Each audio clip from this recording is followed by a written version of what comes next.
early in the morning. By the time most of us are out there trying to enjoy the day, it's going to be much colder than that. All because of this system that's going to kick up the winds too, Amira. We have a high wind warning in effect from 3 a.m. to 4 p.m. Sunday.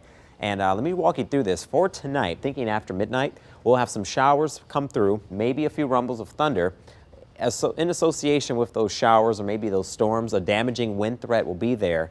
Then we're going to shift gears. The strongest winds from the cold front this time will occur from 8 a.m. to around noon. And we're talking wind gusts of around 58 miles per hour or greater. And that's why the high wind warning is issued and in effect. Power outages are possible with winds of that magnitude and even some localized damage. We can't rule that out either.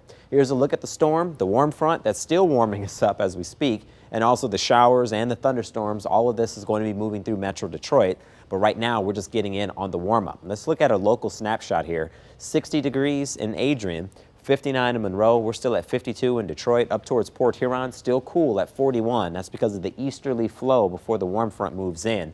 Eventually, the warm-up will get everybody into the overnight, and that's going to also accompany those winds. So it's area-wide for the high wind warning. Everyone's included in this, and even if you head up north far enough, you'll be in a wind advisory. So the winds are going to kick up for everybody for tonight. With those winds from the southwest, we'll also have temperatures climbing up near 60 degrees. Rain moves in late, thinking after midnight. Any one of those showers or thunderstorms could produce some damaging wind at the surface. There's the initial line, but the cold front comes in behind that. Overnight lows down to around 53. Your Sunday will start off windy and mild with numbers near 60, but numbers will gradually cool off throughout the day. And once again, the strongest winds will be for the first half of your Sunday, and that high temperature is going to occur for the first part of the day. Monday is a different scenario. Once the cold front comes through and the winds die down, the temperatures are going to be set back. We'll go back to the 30s. We'll have some rain and snow moving through Metro Detroit. And I put the temperatures on here so you can get a perspective.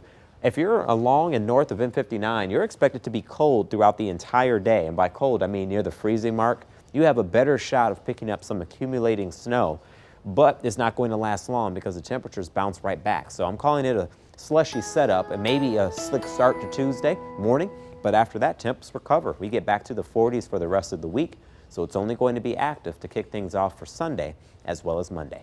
All right, Mike, thank you. And make